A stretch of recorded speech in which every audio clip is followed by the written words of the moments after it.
Hello, everyone. My name is Brandon, and welcome to another Streamer Spotlight here on the Darkness podcast.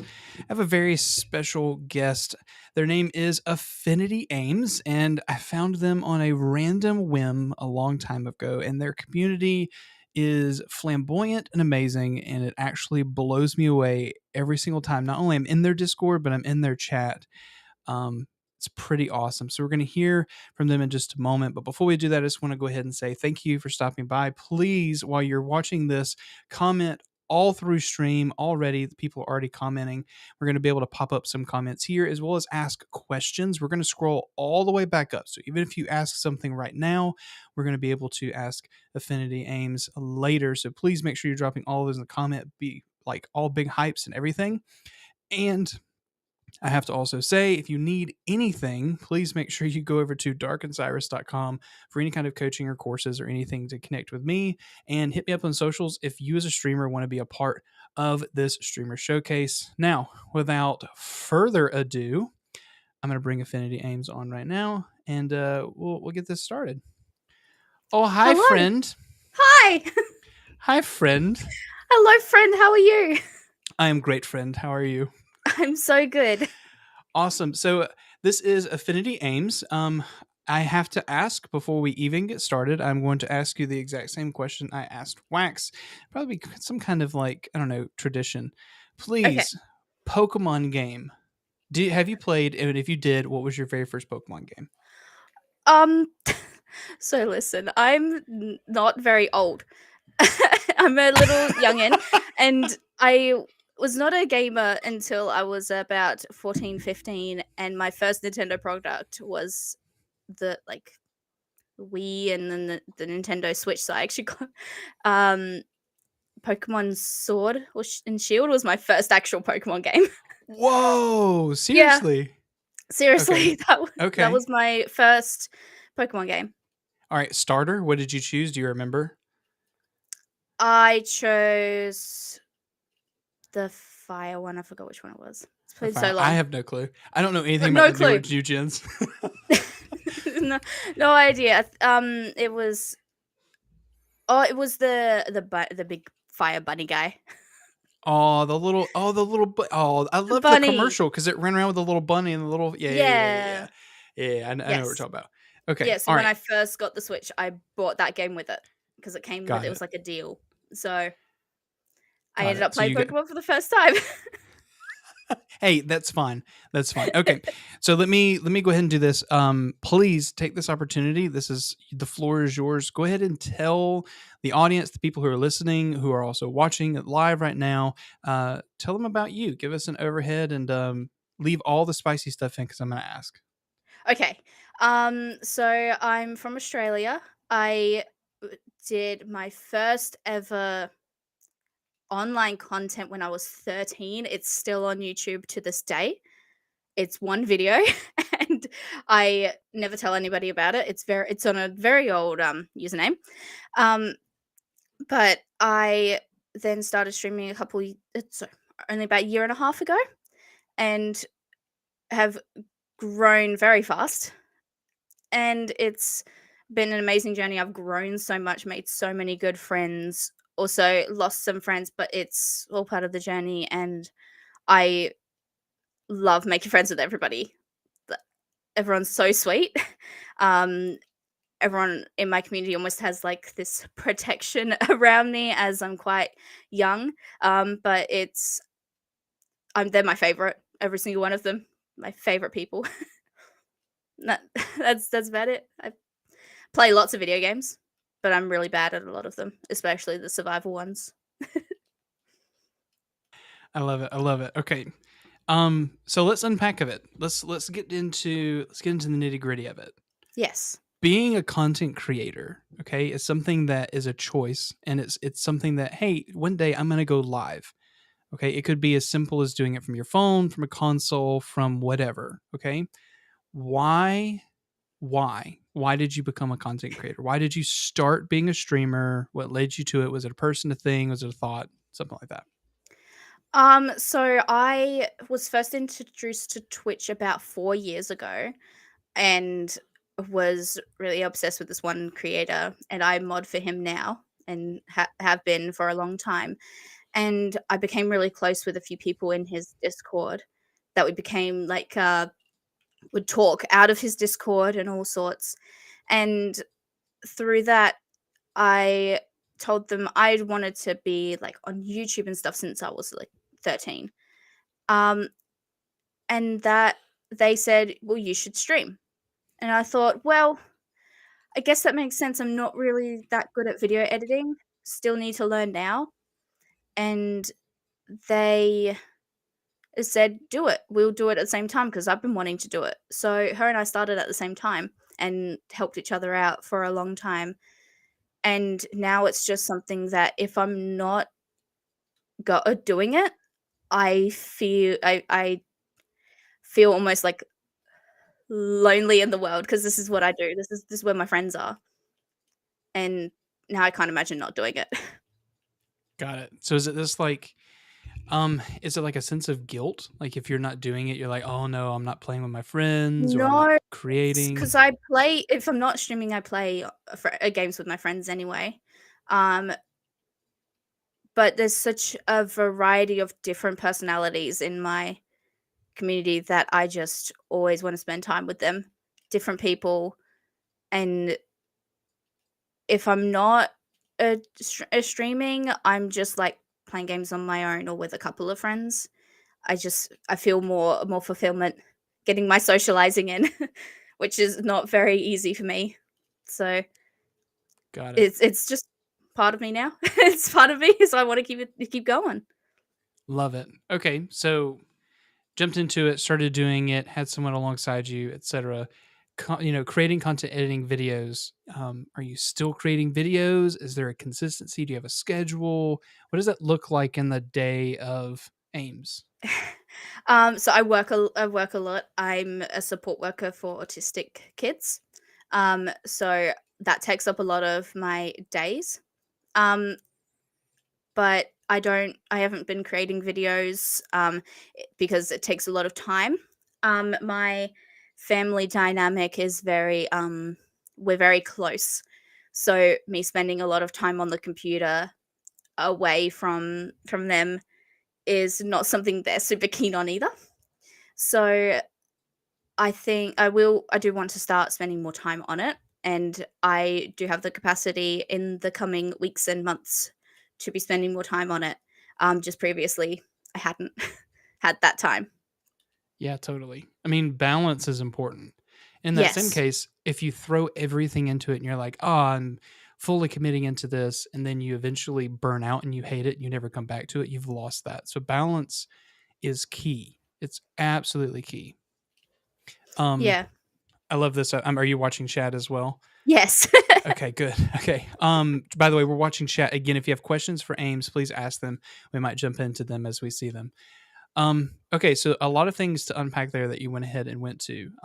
Your day job. I just want to jump into that and what you do. Okay, you work with Yes. autistic kids. What was the avenue? Was there a choice? What led you down that path? Because that's a very selfless Yes. act. Honestly, being a teacher, I worked with kids with autism and kids with special needs all the time.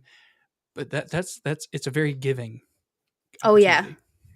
Yeah, so I thought as a 17-year-old, um, that I was gonna get into video game creation and film creation. I started studying that and found out it was not for me. I did not want to be sitting in a dark room all on my own, just like doing that. And so I was just browsing YouTube, saw this documentary of this therapist going in the homes, being very personal with the kids and helping them grow. And I said, I want to do that. And somehow figured it out. And now I've been working as that for the last 3 years. And it's just absolutely amazing seeing these kids that I work with grow. And um, the longest kid I worked with, I was started working with him at 5 years old. He's now 9, and he went from non-verbal kid in a special needs class, having an SSO following him around at school, um, to now he is extremely verbal, can hold a whole conversation, can function on his own, do the self-care things, and he is now in a general classroom making lots of friends, and Wow. it's amazing to see. I was crying because I don't see him as much anymore, because he doesn't need me. So I think that's like the hardest bit is um knowing you did that work, but now he's moved on, and so it's like sad that I don't get to see him as much anymore. But I'm so incredibly proud. Um, so now I work with a new family 3 days a week, and those are long days. I'm with them all day. It's a whole family, helping out the whole family. So I feel like I'm part of them now. Um, and also starting with a new job. Just did an interview recently, and will be doing extra stuff as well. So it's an ever changing job. You always move on to new people, and um, but the absolute impact I have is it's heartwarming most of the time. It's a very hard job. Um, some people have I've told them like some of the bad sides of it, some of the negative experiences I've had, and they've gone, "I could not do what you do." It can be very hard and very draining, um, but I still love it. Can't get enough of it. Love the kids. Yeah, So totally. Now I respect that. Oh my god. It's that dedication not only to a family, because autism is not something that I think there's so much misinformation, but B, I think when it comes to autism, you have to understand that for the success of the child that has autism or the adult that has autism, it takes a village. It's not, obviously it's that one-to-one connection where you've got to be able to, meet them where they are, connect with them, try to get them to the goals that you've accomplished and or set for them rather. But when you're not there, that family, those people you work with, they're the people that continue to reinforce what you're doing. And so I bet in your position you're working with the kids, but you're so much working with the parents and the guardians as well too. 100%. Yeah, the amount I spend with the mum, just um the mum is more present with the family that I work with, and so her and I'm also there as like emotional support for her, going, I understand that these are hard. I'll do what I can to help you, and that's it. The other day one of the kids was feeling unwell, but they weren't sure why. Um ev- they ended up knowing they were just hungry, didn't realize it, because that's one of the sensations that a lot of Hmm. autistic people don't realize. And so it took a few hours, and they were going out, and they didn't want to go out because they were feeling unwell. Um, and so just me being there emotionally for them, and taking little steps of, okay, let's try getting out of bed, let's go outside for fresh air, see how you feel. And they did end up wanting to go, and the mum texted me later on the day going, thank you so much for just being there for them, encouraging them. They ended up having a great time and was just very hungry, and they were Yeah. okay. And Yeah. so it's one of those things that, and this job doesn't come to a lot of people easily. You got to know when to push them to go out their comfort zone, or when enough is enough, and it takes a long time to get to that point. Yeah, totally. And Oh my gosh. it comes quite easily to me, but it's not to a lot of people. Right. So unpack that a little bit, because you and I have had this conversation. Mhm. But unpack that a little bit. So you have more of a connection to this job than just that you're good at it and you have a connection with them. What's that connection? The connection is I'm autistic as well. And so a lot of the struggles that they're having are things that I've struggled with as well, um, and still struggle with. And so I feel like, on a sense, like, I don't talk about it at work, because even though these families are autistic as well, or have that part of their lives as well, um, it can still be like, oh, you might have your problems as well, so we don't want to push you too much. Whereas I'm completely okay with with this job, so I don't mention it a lot. Um, but I feel like the kids can sense that I'm quite similar to them, and I understand them on a different level, and it's not really something I can exactly teach someone else or put into words. It's quite hard. It's just Right. a connection that I can make, um, and yeah, from there, I just love the kids so much, and I just want them to know that they are accepted in any way, and Right. they have their struggles, but they can do things. Yeah, and that's important. Yeah. Even in that same case, having that, even if you don't mention it, you're not open about it, like, hey, I'm going to have a great connection because of this. It doesn't change the fact that you've had those experiences. You understand, you're able to connect with them on a level that someone who doesn't have autism might not understand. Um, my I've told you, but my son has autism, and my son is 4, and we went probably the first 2 years of his life, like, cured maybe, and my wife was totally convinced, and I was in the camp of he's just a boy, he's just hasn't grown up yet. Mhm. But we were getting in the mid twos, and he wasn't talking at all, not one word. He was completely nonverbal. And we almost had regression because he started to say mama dada, and then we never heard it again. And it took we call it, we have a program called Baby Steps here, and Yep. then but in that same case we have, in early intervention, which is people that like you would come into the home and work with them.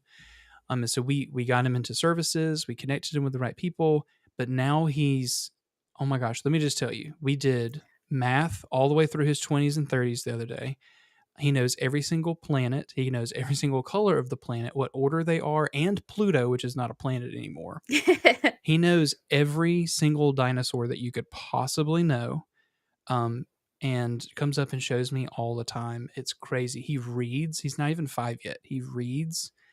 Um, and we didn't even know he read until one day, we got this little planet puzzle that had all of the names. And I just happened to say, I held up the planet, but in the other hand, I had the name tag, and I put the planet down before I even like made the connection, before he even saw it. And I was like, what's this say? And he said Mars, which was the planet I was holding. And so I moved all the planets away and just handed out the name tags. And he was like, oh yeah, boo, boo, boo, boo, boo, boo. And I think Aston and I, my wife, we just cried. That was the moment where we realized, like, Hudson's getting the support, that we put him in the correct places. He's in a great daycare. And it takes people like you who are selfless to, I am forever grateful for the support that we have for autistic kids, because we're seeing it in real life now. That's So amazing. thank you for what you do, because it's people like you who make. There were many nights that Aston and I were so worried, like, is he going to be accepted? Is he going to be okay? Will he ever speak? Will he, like, that's like potty training. No joke. Monday, right before our podcast with Wax, he peed in the potty for the first time ever. He's 4, which is old for normal kids, but for Yeah, him, that's amazing. yeah, he was like, oh, okay. Like, went in, shut the bathroom door, peed in the toilet, came out, and he was like, I peed. I guess nothing but a thing. You don't realize what you just did, kid. Yeah, So, my kiddo, he is that I've worked for so long, he I taught him to, like, go to the bathroom. I taught him how mhm. to shower. I've taught him all these things, self-care, Yeah. and he didn't learn to go to the bathroom on his own until he was 6 or 7 years old, Wow. because Wow. he didn't get that support until, like, very late in in his young life.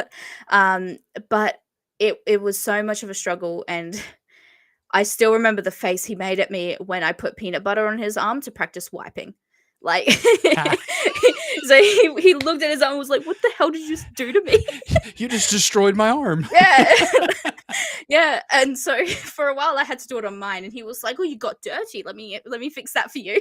Right, Um, right. and then it ended up moving onto his leg, and it was like he's like, "Listen, I don't like this. What are you doing?" But now he's completely fine on his own, and so um the faces he's made, the things he's commented on since speaking, and it's just he's such a funny little guy. He's so funny. um, Right. yeah. Did So you was it the did he milestones. open up, just, like, blossom one day? Not, like, one day, but, like, was he self-reserved and then he opened up, or was he already kind of He was a outgoing very and angry kid. So he was okay, very angry in the beginning because he couldn't um he could make sounds, but he couldn't say any words. So a lot of it was him struggling to say the things he wanted. And so it's almost like when you have I had to mind read a lot of the time. Like do you want this or this, and really get to know him, to be like, why are you upset about this? Let's figure this out. He's a very emotional kid. And so he was just using sounds, and so a lot the phrase I said a lot to him before he was talking a lot was show me. And so he would like take my hand and actually show me, and then I taught him that he needed to show me what he wanted. And he grew up to be an emotional kid, and so I had to also learn to be more there with my emotions so that I could right, support him emotionally.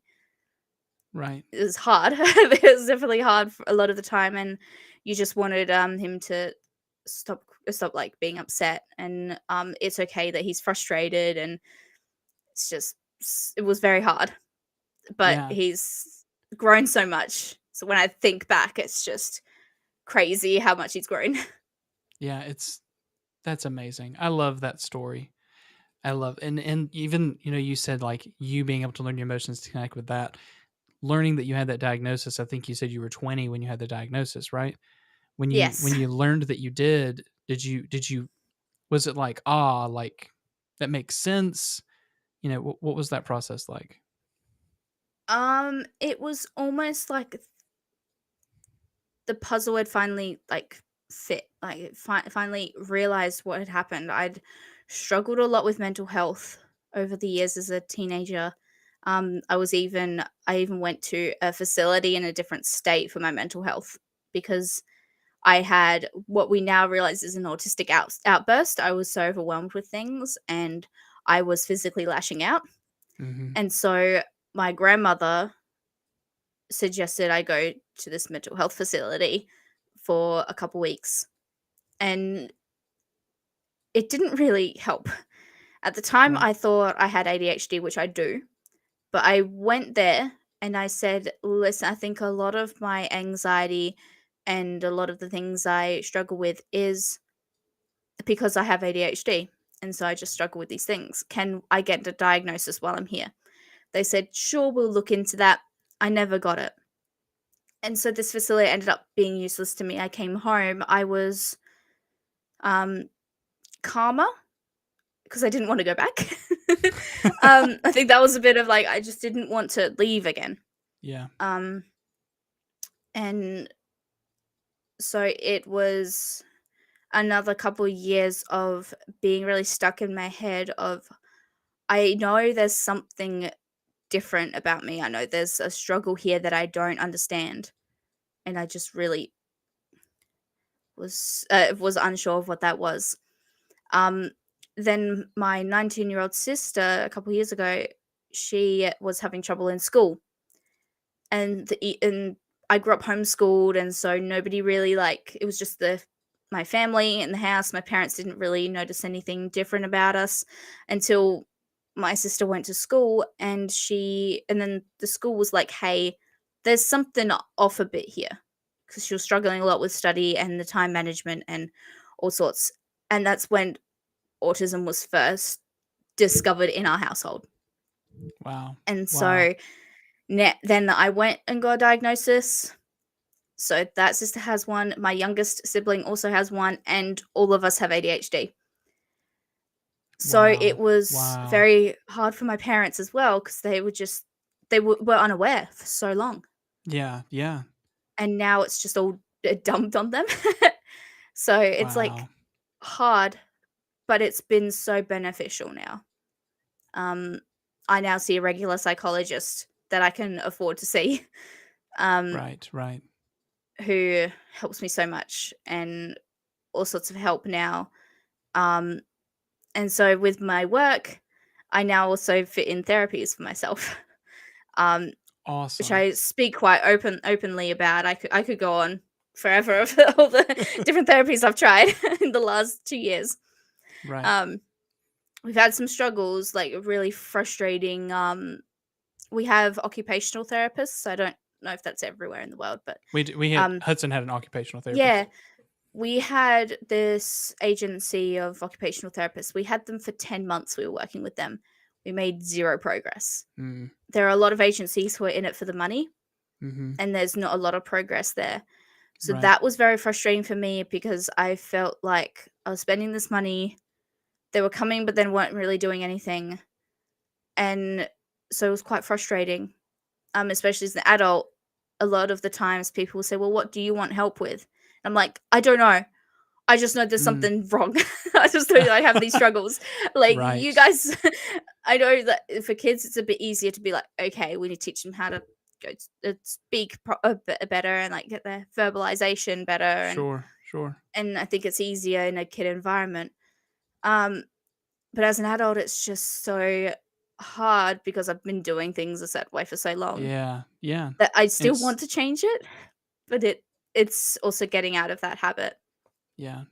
Yeah, that's crazy. And yeah, we have occupational, it's the same thing. We didn't I don't know if we found a lot of benefit in occupational either. Um, but I think Hudson was just well too new in his diagnosis, but Yeah, that's there's definitely benefits of an occupational therapist. Um, but I think the people we went with just was a bit mm, trickier. So now we found a new company with, so we have an developmental educator and a social worker that I'm now mm, working with.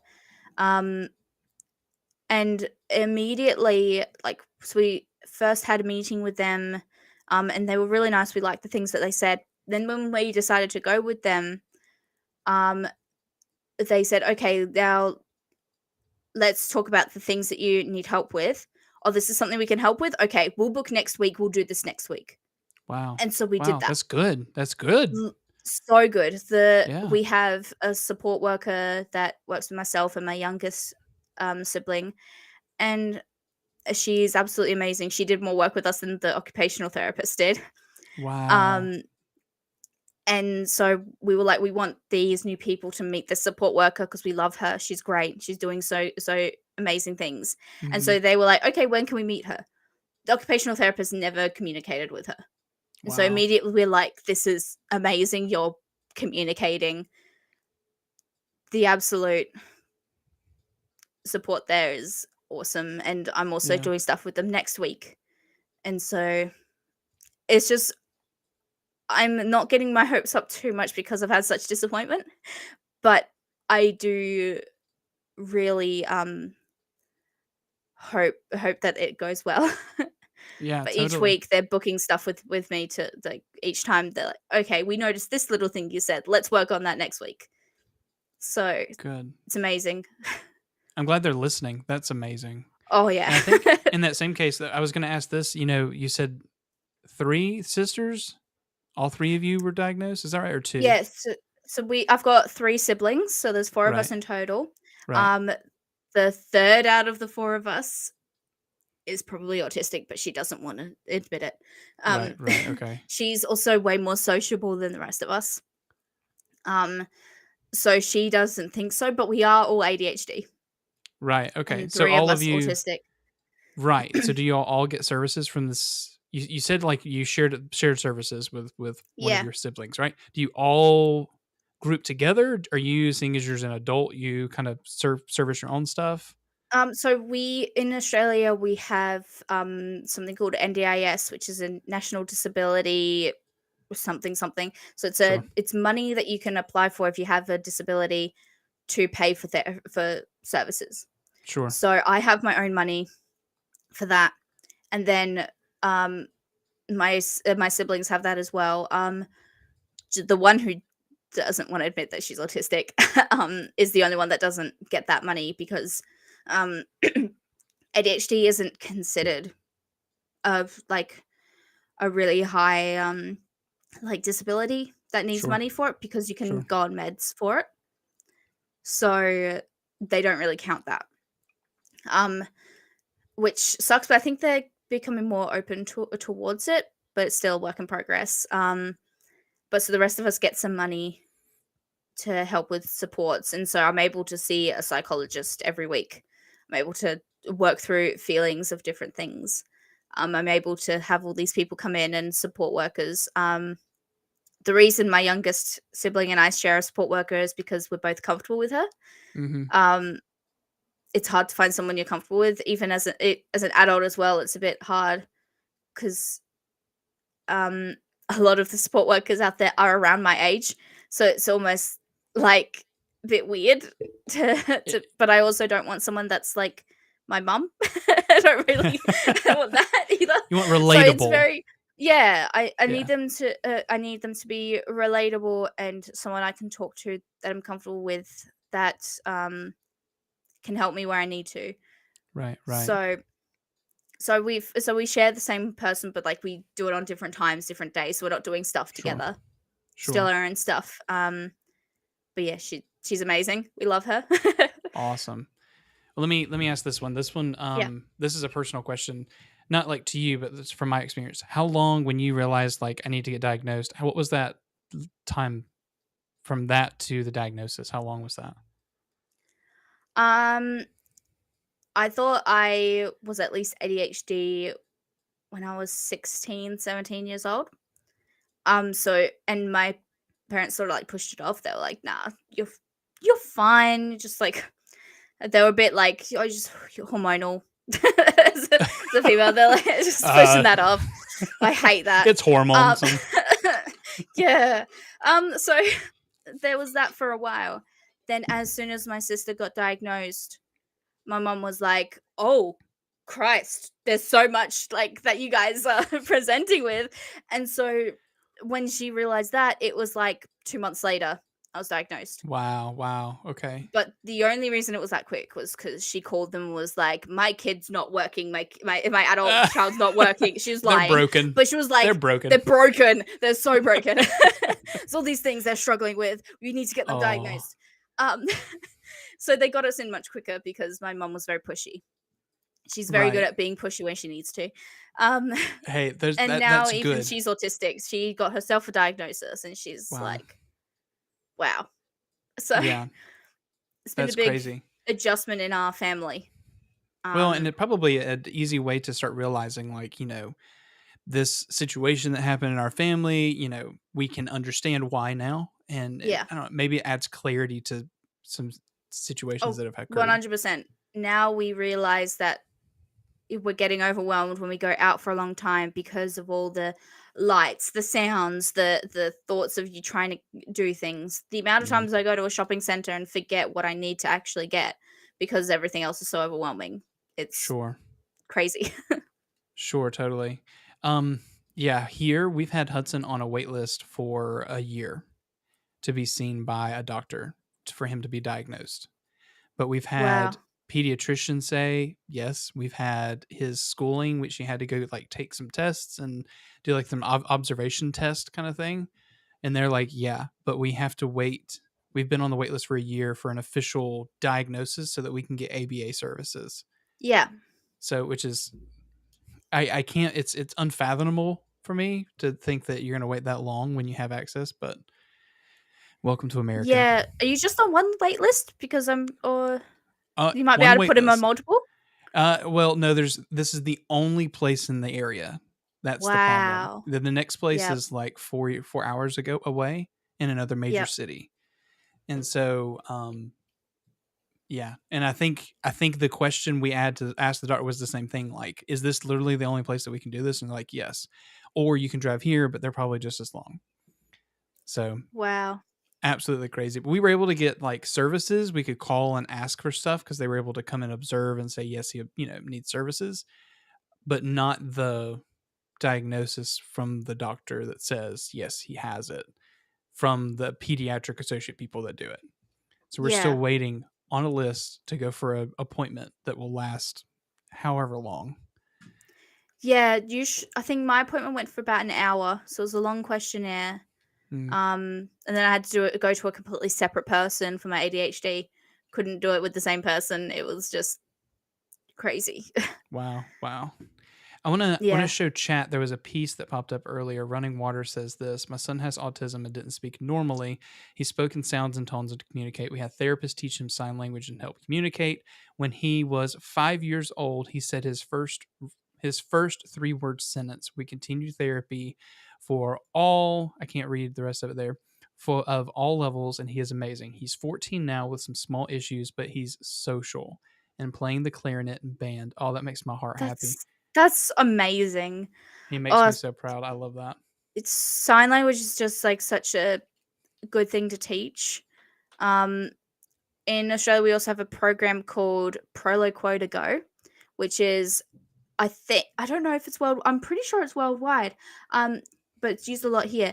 It's an iPad app where you have buttons that then voices the words of things. So you can put little pictures on and words on Oh my buttons, gosh.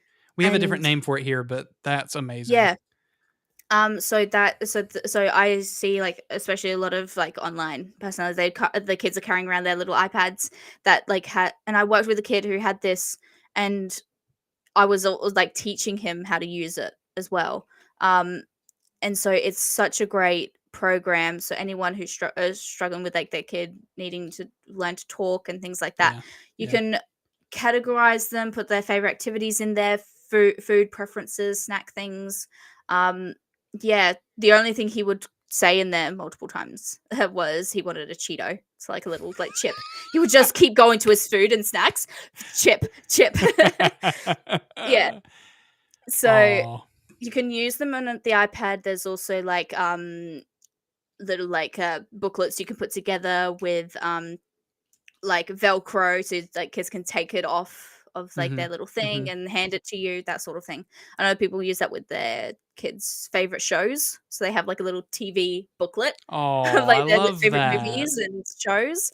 So you can stay in the living room, be like, I want to watch this, so I can hand it to to my mum or dad, and they'll put it on for me.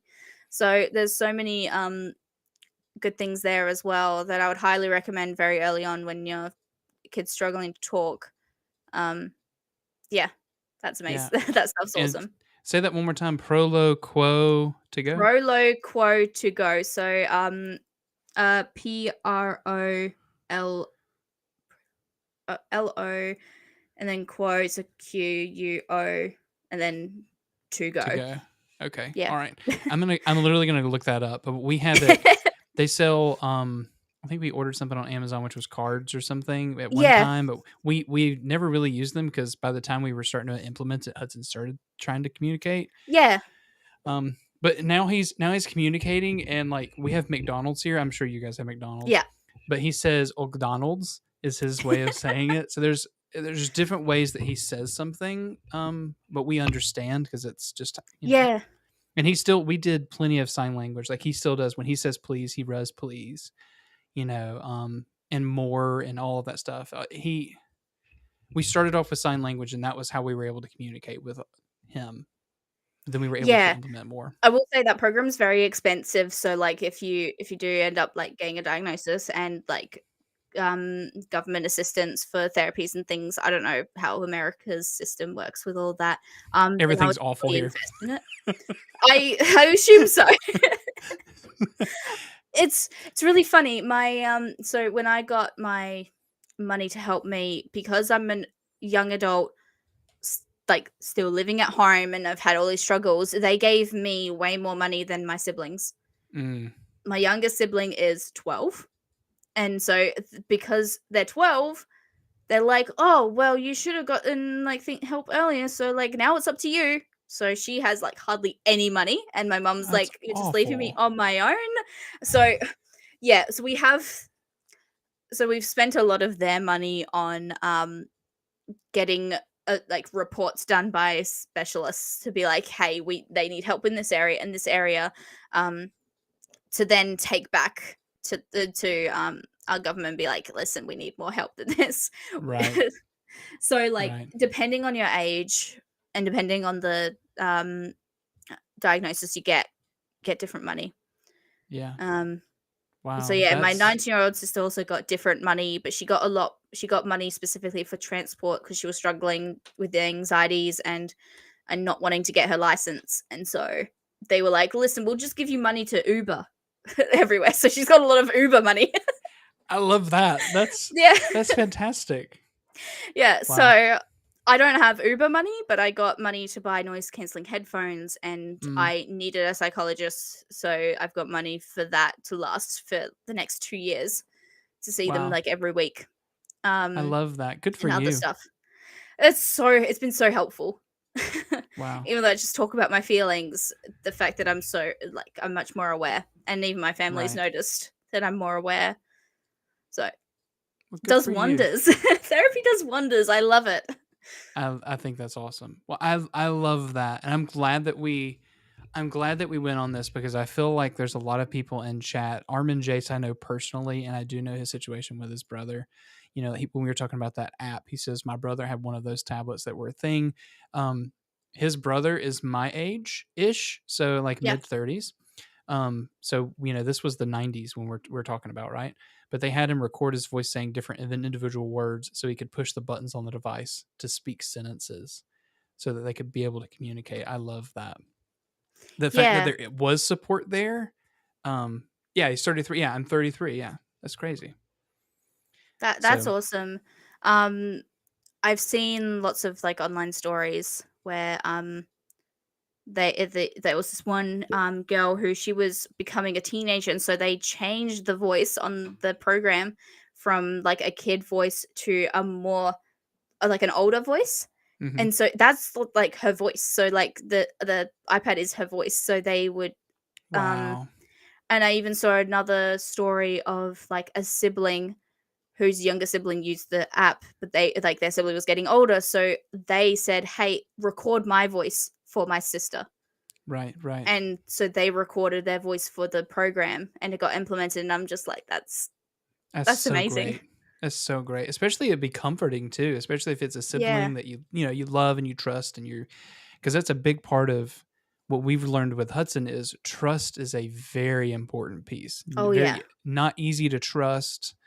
Um, he's had his current daycare situation. They're very there's a bunch of boys that are physical in there, and so Mhm. Hudson, you know, obviously, you know, seeing and learning and then mimicking. He's been trying to do what they do, and then we're trying to teach him it's not. So he's actually had 2 really good days of not hitting kids at daycare, which is one thing. But the truth is, when he had a kid hit him, now every time that we say we're going to daycare, he'll say, "No, no, no, the kid's name hurt me," and so that trust was lost. And so now when we go to daycare, he's used to love it walking in, but now he's very hesitant. Yeah. Um, and it's going to take time to get him back in that situation. Yeah, all it takes is one bad experience. So, um Yeah. that's a big thing in my field is I have to build trust with the kids because I do take them out on car trips and things like that. They end up being on their own with me, and so I have to have a good impression with the parents, but also a good impression with the kids and Yeah. them being comfortable with me going. But now that like the family I'm with now, they trust me very very much. They went on the train with me into the city for the first time a little while Wow. ago, and they'd never taken public transport. Sounds are a big thing for them. Hmm. But I helped them get their own little cards so they could swipe things their own on their own, and just they've grown. And I haven't even been with them for very long, but I'm glad I'm with them. I feel like I'm part of the family as well. Good. And I it's love just that. amazing. Awesome. Okay. That is that is not the direction I thought this podcast was going to go, but let me just tell you, I am so thankful that we did because I can tell you just reading through the people who are commenting in chat, this is I don't think it's talked about enough for people to Yeah, realize that it is a lot more common than you would ever imagine. And people mask so well now, and that because they've either a never had a diagnosis and they've been forced to learn to mask, yeah, or they've had the training in and had the therapy to understand what masking is, to be sociable and smile when you obviously are not wanting to be in the situation, right? Um, So I'm glad we did this because I feel like we're fleshing out some people's feelings here. Yeah, I am very open with it, and I'm very open about LGBTQ Hmm. stuff as well. Um, I've got one of my siblings is non-binary as well, and so that is so mixing with that and the autism. It's been a lot with my family, um, Yeah. but yeah, it we have a lot of family drama. We have an aunt who sort of takes advantage of the system, um, and doesn't work because she says she's too disabled to, but she's had jobs before. She just doesn't Right. want to work. And so it feels sort of disheartening that I have this family member who is taking advantage of a system that helps me. Right. Right. And it always sits in my mind of like, this is why I'm going to all these therapies and doing this. I don't want to end up like that. Got it. Yeah. Which And it, there's nothing wrong with that. Don't feel bad yeah, about that. there's a part of me that always feels a bit bad that I Yeah. think of her that way, but there's no other way to think about it. And Yeah, well, I so mean, I saw parents all the time. Like I said, I was a teacher for so long. I had kids that were, before autism was the spectrum, there were different individual diagnoses like Asperger's and yeah, then there was autism, right? So when I was teaching before they DSM-5 turned it into just autism spectrum, I had a lot of students who were like freshly diagnosed Asperger's, who were like 12 and 11, and the parents would walk in. I remember one specifically who said, the kid has this diagnosis. Guidance counselor would come to me and talk to me like, here are the things you need to know. Here are the sensitivities that they have. Here's what you can do to try to help. They have headphones, etc. But the parents would be like, I just don't see it. I don't care, and then when you discuss like the accommodation you're doing, they were just completely disconnected. yeah, And um I feel like in that same situation where you're talking about, I've also seen some parents use the opportunity to benefit off of the child getting the diagnosis, that they force the child and tell the child they have things. And this might sound wrong, and I'm not trying to say it this way, but they mentally scar this child to tell them that they're wrong so that they can benefit from the system. no, I get it. And we It see it all the happens way time. too often. I hate it. I hate Yeah. that. Um, yeah, so that's I don't really talk to that family member. Um, and like my whole household doesn't talk to her. Mm, Um, and so it's and the reason we don't talk to her was mainly because my mum put in a boundary of I don't want to hear all your negativities about life when you could be doing stuff to fix it. right. You could Right. be getting help to fix these things, but you don't. So Yeah, yeah, totally. it's hard. I only see her at Christmas because my entire family gets together, extended family. Um, but I end up laughing about it. I think last year she showed up high as a kite, but, we don't we don't we don't talk about it, we just laugh about it. So, yeah, Wow. it's that's just what sits in my mind if I don't wanna go down that road that she's gone down, Right. and No. that's my only goal is to to get better with myself and, um, which since getting diagnosed 2 years ago, I feel like I've made that progress. And Well, now I just try and keep an open mind about it because lots of people have struggles of not wanting to talk about their mental health, and I've been through the ringer, so I'm happy to talk about it. Any questions, like whoever, I'm fine to talk totally. about it. Totally. I love it. And I wish people who were struggling, and this is also a lot to ask of them, but I wish people who were struggling with it, or in the other case, who are doing really well and were able to receive services, were more open, because I feel like it could create a conversation that destigmatizes mental health and says like, services are not a bad thing. Services help me be a part of society in a way Yeah, that for you is completely natural, normal. It doesn't take as much effort. You don't realize the amount of mental capacity that I'm putting in just to do the thing that you cautiously do with no problem. yeah. Um, I have a lot of, like, anxieties around money management. I've always had my struggles with it. My dad is an accountant, so he finds it so easy. Mm, But like if we take like taxes for example, when tax time came around, it took my dad and I over like 4 weeks of talking every couple of days for me to just be okay talking about it mm, and money and stuff like that. So it's wow. and it's so it was a lot of work on his behalf as well, but he was very patient. So I think my tax next year will be more positive and I'll be more okay with it and it should be easier. But it's such a struggle for me Right. mentally to go Right. to have that conversation. And that's something that like a lot of people just be like, yeah, here's all my stuff to the accountant, and that's fine. But like me, I'm very like, well, he's gonna have this opinion of me, and I'm gonna have Sure. all this Sure. anxiety. It's just horrible. So Yeah. not a fun experience, but we got through it. So that's all that matters. Love it. Well, wow. And at least you have the support to be able to have that conversation. Thank Some people God. don't have that, right? Yeah.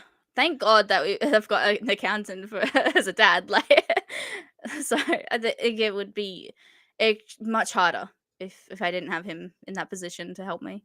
Love it. Yeah, looking at chat again, Armin J says, "Yeah, that was the doctor's appointment I made for next month is about my depression and anxiety because they've been really bad the last few weeks." So again, 100% I'm relatable. proud of you, Armand, for going and making that appointment. That's hard. Yeah, totally. I love it. That's and take care of yourself. If you're listening to this podcast or you're watching this podcast, please understand that your mental health is just as important as your physical health. Don't write it off because they're so easily tied together. So I want to go back to something else you mentioned, LGBTQ. Okay. Yes. Today you mentioned your sister's non-binary. I booted up Baldur's Gate 3, which is the RPG D&D thing that launched today. I was blown away when it said gender and I clicked through and it said male, female, and then the next option was non-binary. And I was That's amazing. wholly amazed. And I was like, oh my God, Wow. thank you so much for recognizing that gender doesn't have to be defined in a game either. Thank And it goodness. Oh my gosh. in that same case, you could do like, even though it was, you could choose male, you could do body type and do male presenting or female presenting, or female and do Wow. male presenting or female presenting, which I also loved. Oh my gosh. So I think it opened up the whole, most of the gamut that would be able to say, like, you are completely accepted as who you are in this game. So I was like, wow, GG for them. That's amazing. I I really battle with games when I have the option of being male or female. I go male, even though a lot of the times, I'm female presenting a lot of the time. But I'm just like I'm gonna be a manly man. Let's go. I'm Let's just like take let's go. it. Yeah. This is the So same thing. I've got a friend who always go female, and it's not because of anything. He's male and pronouns he her or he him, but he always goes female just because he wants to stare at the character, and then but that's it. So I yeah. mean, choose your character however you want. That's fine. I was just so excited that you could genuinely make yourself and feel who you wanted to be, and I not limit love the yourself. idea. So I'm bisexual as well. So like I'm into men and women, and so with me choosing men, I'd be like, I could marry a woman right now. This is great in the game or something. I don't know. Just the opportunities there, possibly, maybe. Right, right. No, I love it. That's fantastic.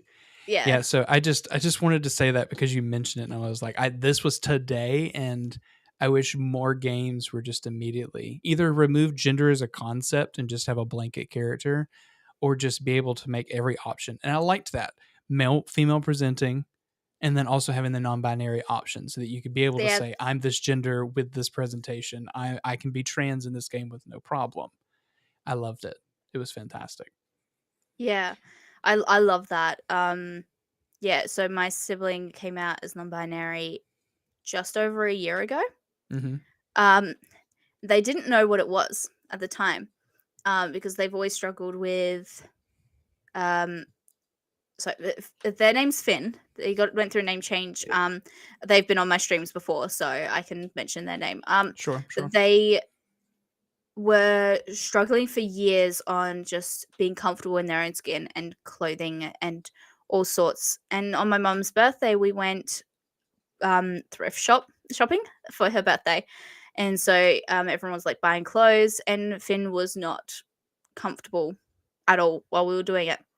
So I was able to talk with them on their own, and I made up this friend I have. I was like, so my friend is having this experience, and there are people out in the world who experience this because they feel this way. And then it was just a very open conversation, not directed about them or how I think they are. It's just opening that dialogue and knowledge. And then the next day they came to me and was like, I think I'm non-binary. And I'm like, Wow. I'm so glad. Do you want to talk to mum and dad about it? Blah blah. They wanted to keep it on the down low for a little while, but I started using they them pronouns. Then my parents noticed, and so we ended up having that conversation. And their original name was very feminine.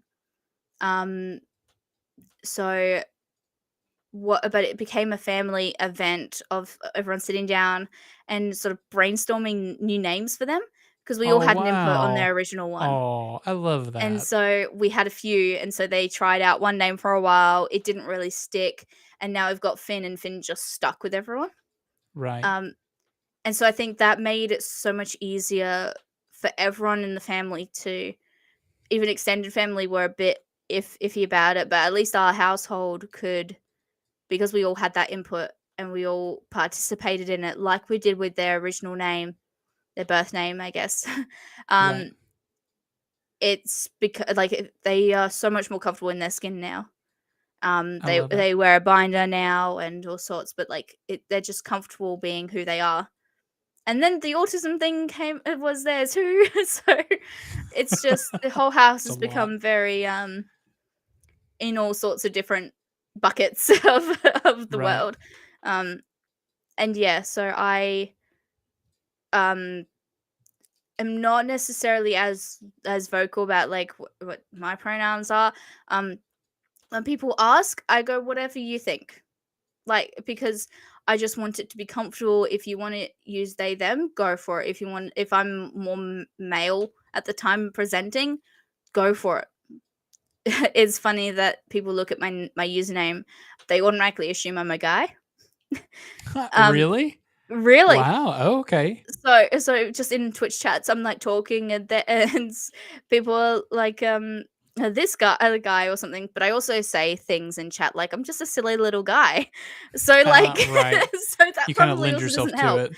Yeah. But yeah, it's just I use different um pronouns for different things, and Right. I think it leaves it open for conversation. So someone goes like, "Well, I think you're more of a girl," and I'm like, "Okay."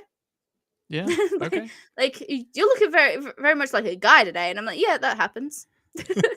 Well, in that same case, I think it also creates that conversation of, well, you're stating the social construct that obviously was predetermined beforehand, that appearance determines gender, Yep. rather than the understanding that gender is obviously what the person feels, not what is defined by appearance. So I think that's a good conversation. I think that's great.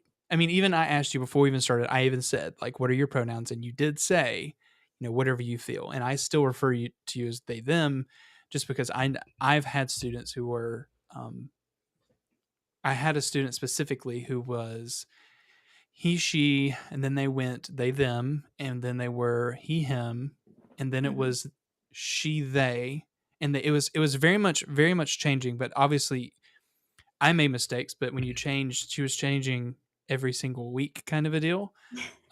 She eventually stayed with she, they, so it was easy to figure out. But at that point, it's that same thing, like you said. We tried a name, it didn't fit, right? But that was what they eventually became comfortable, not became comfortable, but were comfortable using. And I Yeah. don't think people understand that when you've been ingrained and society has been telling you, because you appear this way, you are these titles, rather than this is what I am. Let me tell you who I am. Let me introduce myself, rather than society saying, here's who you are. I think that's the conversation that needs to be said more often. And instead of saying, oh, well, here's who you are. And I mean, granted, I'm just a white cis man, okay, Yeah.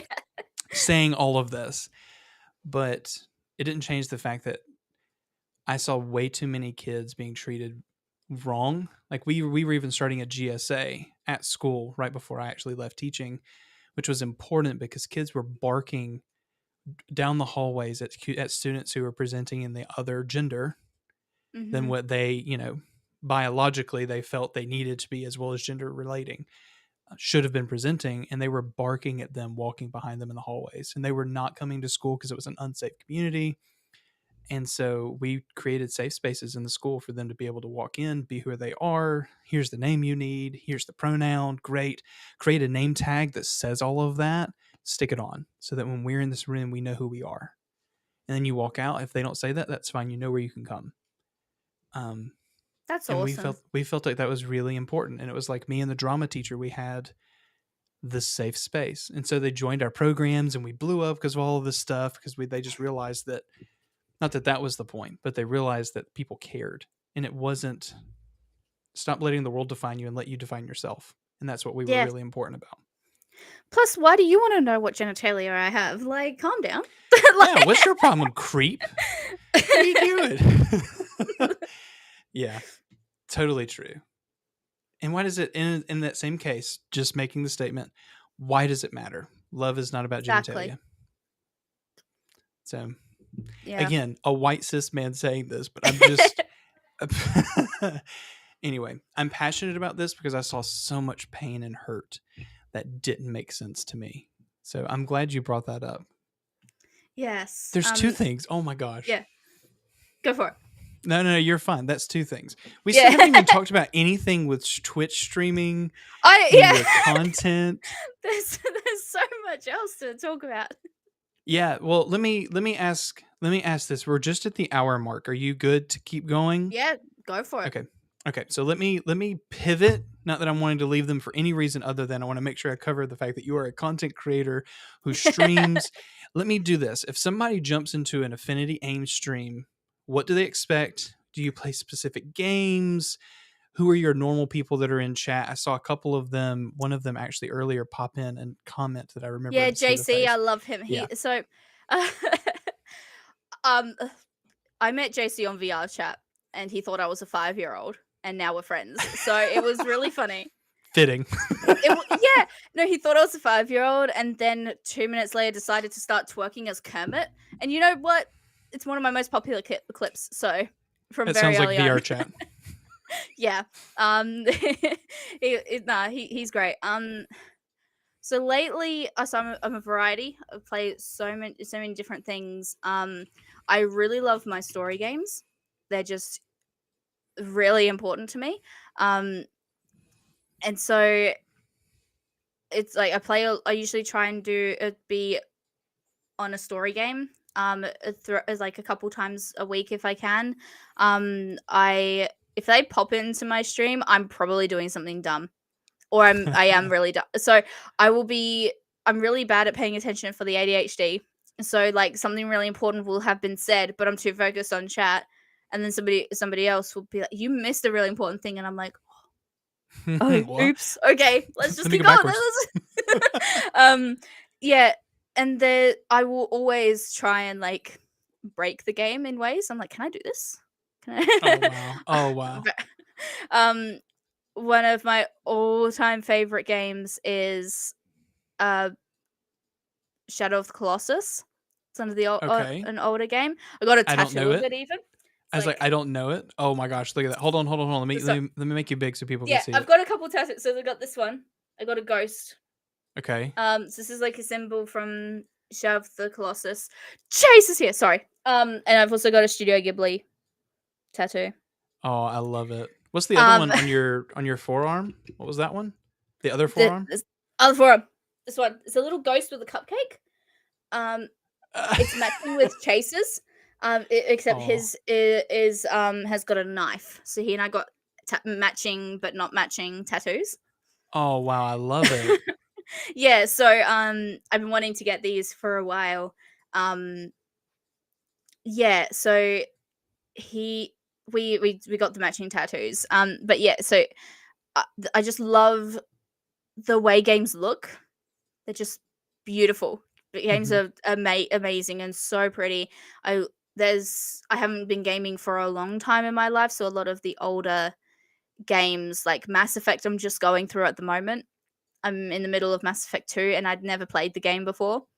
wow. So like I'm slowly going through like some older ones that some people have been recommending. But yeah, if you're coming for good gameplay, you're not going to get it. If you're backseat with me all you want, just no spoilers.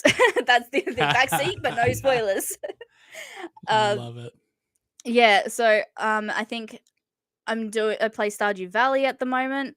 What else do I do? I love my MMOs as well. Um, and what else? What else have I done? I love Overwatch. I play that in my spare time as well. Got it. Um, yeah, but I think upcoming. I think if I got the dates right, it's tomorrow. Yeah, I think it's tomorrow. I'm doing at Pico Park as part of a multiplayer madness thing. So it's an event, Okay. and so with me with a few people. Um, I think that's either this week or it's next week. But we've got like Pico Park and some Minecraft. I'll throw Minecraft in there every now and then. Um, but yeah, I usually will have like friends playing games with me unless it's something I just want to be doing on my own. Um, but yeah, I've got the most amazing mod team who are like very friendly with every single person that comes in, and yeah, everyone's so interactive. Um, but yeah, I'm usually try and hold a conversation with everyone, get to know them as well, so everyone has their own little things, and then I've got a decent memory with things that people say, so I'll ask about those things since the last time I saw them. Um, yeah, my schedule's kind of whack at the moment. Just getting into a better one. That's probably one of the things that I struggle with the most is keeping that. Um, yeah, such a variety. I take game suggestions in my Discord as well. So yeah. Yeah. Okay. So yeah, there's a few things there I want to unpack. Okay. So number one, your Discord. Okay. Okay. Is Yes. is the craziest community, but I want to cover that in a second. I Hmm. will say that Ames does weird stuff on stream. I actually popped it up earlier. Jay said 100% confirm. I've popped into Ames stream while she's been doing dumb stuff. I Yeah. popped in the first stream that I watched. I think I watched you on Kira Paradox's stream Yes. first, and then I jumped into your stream, had you both up because it was too entertaining. Y'all were playing Raft, I think it was called, with Yeah. the Raft. Yep. dumb shark or something, and Kira's like trying to actually play the game, and you're literally just running around like staring. Let me go grab stuff out of the water, and let me like. I need food, and Kira's like, "Bro, we need to We need to actually do we things. need to do things. What are you doing?" And so, like, there was Yeah. twice that I jumped in, and the next one, y'all are both on a beach or something, and you just went swimming in the water, and the shark was there, and Kira's like, "Don't die! What are you doing?" And you're just happy swimming all around this thing. I It's loved it so funny because much. I hate the ocean. It's one of my biggest fears, but I know for a fact that the only thing in that ocean that could kill me is that shark, so I'm okay. But in general, I don't know anything about the ocean, just in real Right, life. Know right, nothing. right. And Wow. so I will not go in the ocean in person. I don't really go outside very much in general, but if I ever were to end up near the ocean, I ain't going in. There's nothing No, wrong with thank that. you.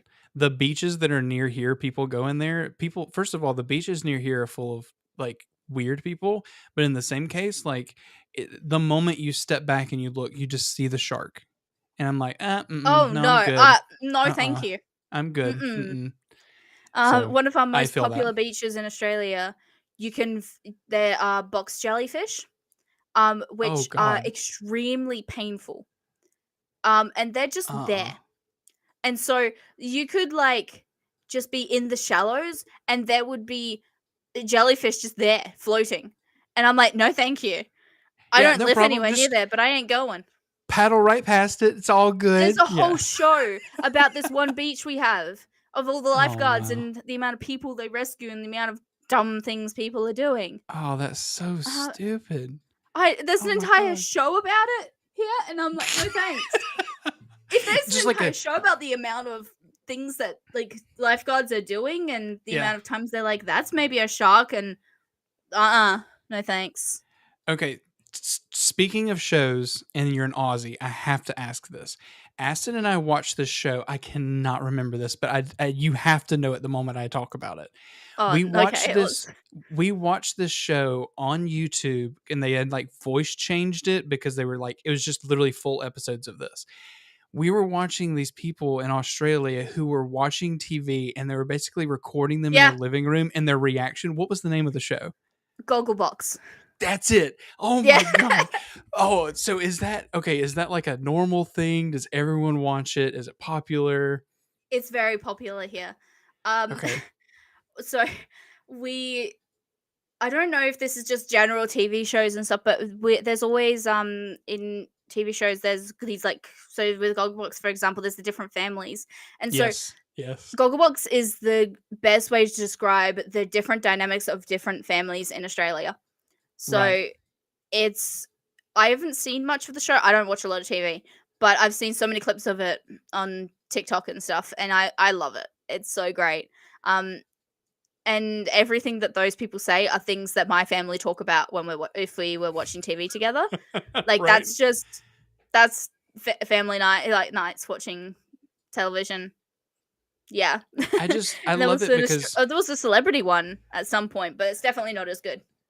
yeah, the one that was just the normal families because we watched I swear we probably spent because we were both teachers and we had the summer off. I think we probably did woke up, watched Gogglebox from like morning till night, slept, woke up and did that for Oh probably gosh, I love 2 it. weeks solid because it was the most entertainment. You know, y'all's in like TV is nowhere near as censored as what we have over here. So it was like completely open and it was the most Oh yeah. amazing thing just watching and listening. It's fantastic. Yeah, I love Gogglebox. We've got Lego Masters here as well, which is a new show that's just come out. So Okay. it's literally like pairs of people who are really good at Lego. And so Okay. it's a competition of like Lego building. And my Oh mom and dad wow. still watch to this day every week. They sit down in the living room and they watch Lego Masters. And it Wow. um think one of the most Australian things ever is uh when we've got MasterChef. MasterChef is everywhere, Oh but yeah, totally. ours in Australia, their intro is "Hot and Cold" by Katy Perry, and so now every time so it's got like them with slow mo, like throwing things in the pan and stuff, and it's just like you're hot and you're cold, and I'm like I can't get it out of my head now. Like whenever I listen to that song, I'm just seeing these people flipping pancakes or onions in a pan, and Yeah, yeah. no, it's just Oh, crazy. that's I'm literally in my head singing it, imagining someone with a pan. I have to watch it. And I'm Yes, writing all yes. this You down. just even have to just listen to the intro. But my favorite Australian TV show that is infiltrating America is Bluey. It's the best show ever. Okay, Bluey is let me just tell you, I have a young kid. Okay, Bluey is the most amazing show to watch for parents. Hudson Mhm. could care less, but it is the most entertaining thing as a parent because there's so much adult humor Yes. and kid humor that they're not going to understand the adult humor. And it is there's one episode specifically, or maybe this is Peppa Pig, but I'm pretty sure it's Bluey, where the dad is like, "Let's go on vacation," and they put like the trunk of stuff that's like their clothing and their toys or whatever, and they put it on the roof of the thing, and they're like, Yeah. "All right, let's drive," and they hit this one bump and it flies away, and they're like, "Eh." eh. No. And it was like full of I think the like the wife the mom packed it and it was like fully loaded with way too much stuff and the dad was like it just fell off and he was like oh well. I That was is so happy. the temperament most Australians take. It's just like, "Oh, that's broken. Okay. Oh well, moving on." Not in America. We were way too weird about money here. Way too weird. Something's broken. Oh no, sue someone. Take it. there's a claim somewhere. There's a Oh no. warranty. There's a way for me to make money off of this. It's so Oh ridiculous here. wow. Nah, I don't think we have that sort of temperament here. It No. does depend where you go though. So Mm. no, the state I'm in, so my how Australia is the my state, our accent is completely different from the rest of the country. Okay. And Uh, the reason why is a very historic thing is um Britain sent their convicts, their like prisoners and all that to work in Australia mhm. and build up the country or whatever. Mhm. Mhm. My state is the one where people were just like, "Hey, I want to move to Australia." So like, the privileged people. So our accent is different because we're Wow. not part of the convicts. So we're just different. Oh, we're just different. We're built different. Yeah. Yeah. So the amount of different things like between Chase and I when we're talking, um Chase lives in a different state from me, and so his accent and the way he says things is different from how I say things. Mhm. And so we still understand what each other are saying, and what so we have lots of like words for things that generally the rest of the world doesn't have that word for. Right. Um but yeah, it's really funny just the different temperaments, the different accents. It's crazy. Yeah, we But have that's the history. I'm in the privileged state, apparently, the privileged. I love it. I love it. Okay, so then let me ask this. America has crazy accents. The moment you like move, there's new accents, right? Yeah. Okay, so then in that case, I'm a Southern American. I have I'm however, I'm nowhere near like if my brother's in here, if I got him in here and he started speaking, you'd probably no joke, he'd be like, "What?" Because he has that real Southern drawl of everything he has to Yeah. say, you know? Is it I weird love that. listening to my voice? Okay, why? It sounds so dumb. I hate Um, it so much. Okay, but how does it sound like listening to it a Southern American? it's definitely different. I think it would sound a lot weirder to me if I wasn't so present in TV shows or social media and things like that. Um, there's this one like TikTok couple that I that I watch. They're very southern. Like both Mm, the mum and dad are very southern, and I'm like, this is you guys are carrying your vowels so much. yes, very long. Yeah, Oh, it's a bit odd to me, but no, I think I can understand accents quite well. I've got very okay. good hearing and stuff, so I think um yeah, I don't know. It's just like it's just different.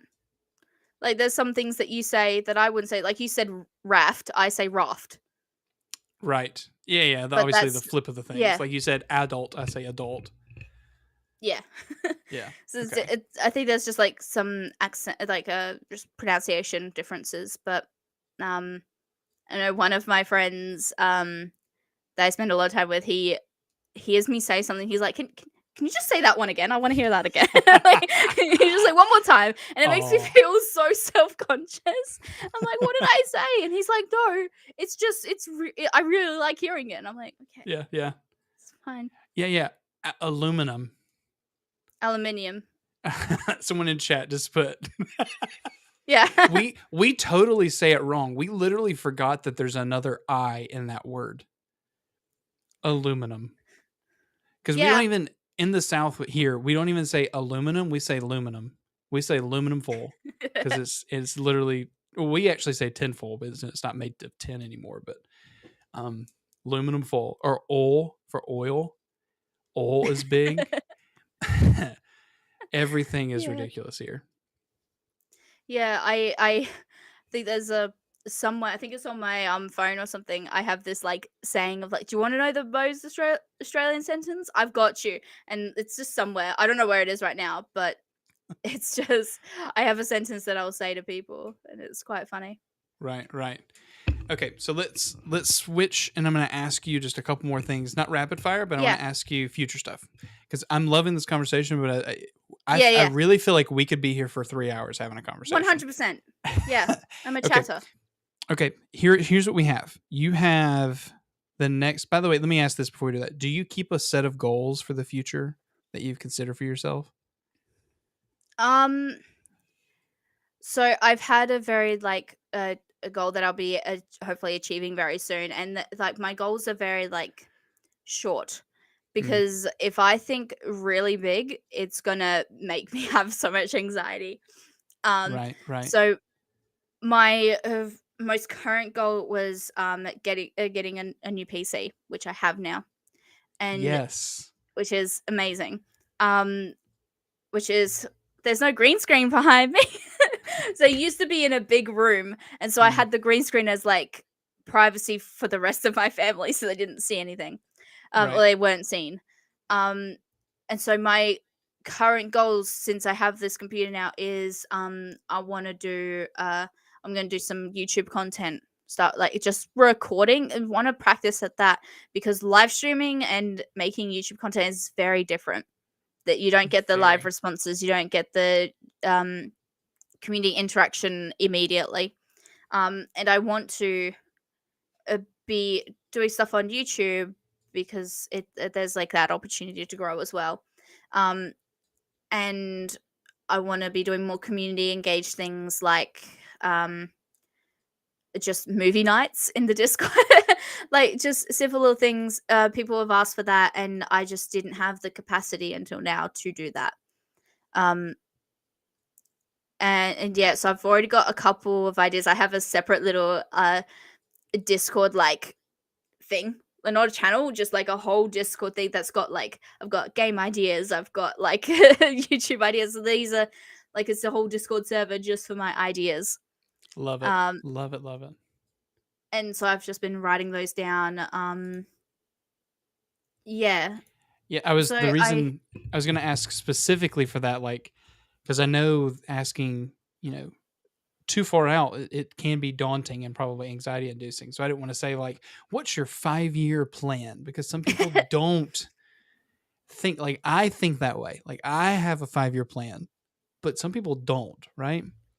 So I was going to say, like, what's your next big, you know, what not big, but what's your next goal you want to accomplish? And you just said, like, you just got a PC. I'd like to ask you about that. But Discord movie nights are great. We when yeah. we were doing them, like VR chat, which you've already done, those lobbies where you can go watch stuff for Yeah. pirated stuff, that was a really awesome way. We had some really good ones of those where people jumped in. I think that would be a great way to do it as well. Just a suggestion, Yeah. VR chat. Yeah, I've heard of that, and some people have talked I've seen some things online about that. I think my next big goal would be to increase my just increase my engagement, is the only thing that I want to be doing. Yeah, Um, totally. I want to get more comfortable just talking with my chat and not have to have a game going. Um, that's something I want to practice as well. Um, and I want to leave a more permanent mark in content creation, which is why I want to start going into YouTube. Twitch is not something that where things stay forever. Um, Right. and so I want to branch out to onto YouTube, um, and sort of understand my community more. And it's always going to be ever changing. Um, I've had so many people come in and then like I haven't seen them again. um, Right. but that's okay. For a while, I was a bit like, "Oh, why don't they want to come around anymore?" But then I was like, "But interests change." Like I used Yes. to like purely watch this one YouTube channel, and now I still watch them, but like not as religiously as I used to.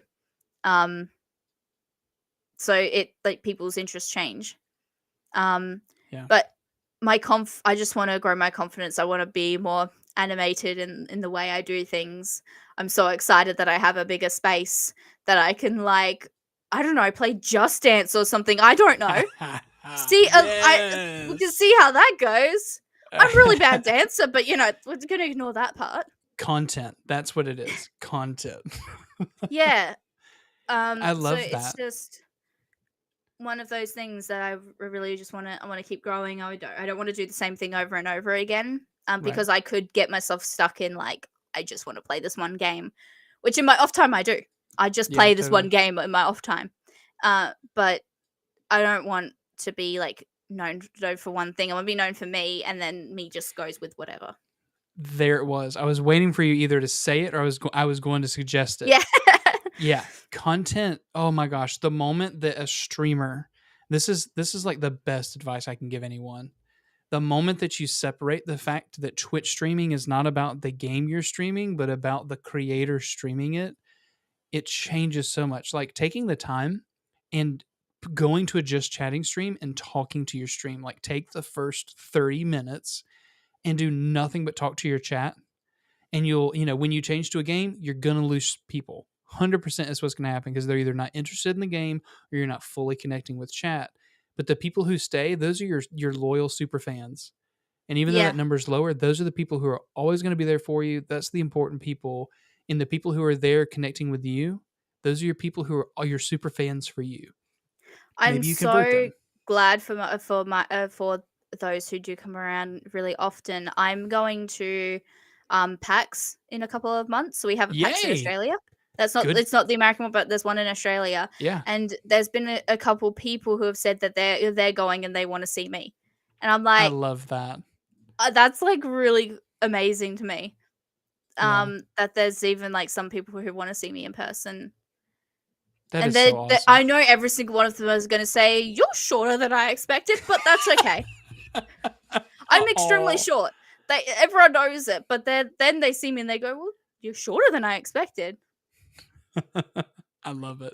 I think that's fantastic.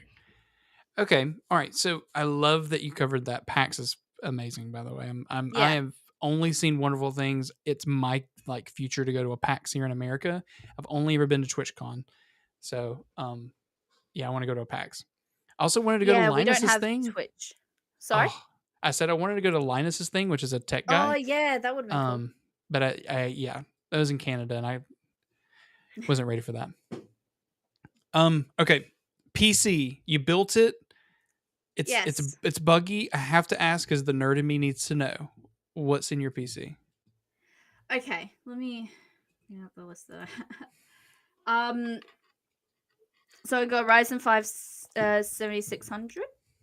Oh, you went AM5 platform. I love it.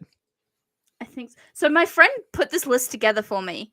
He gave me Okay, like multiple different lists, and so he gave me like a like if you want to like boost it to more than you need, you go for this.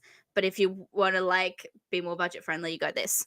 So I sure. sort of like I met with him like in the middle of like what he thinks I should go that would be really good and stuff. Yeah, totally. Um uh so we've got what have I got? I don't even know how to say any of this stuff. I've got an AM5 motherboard.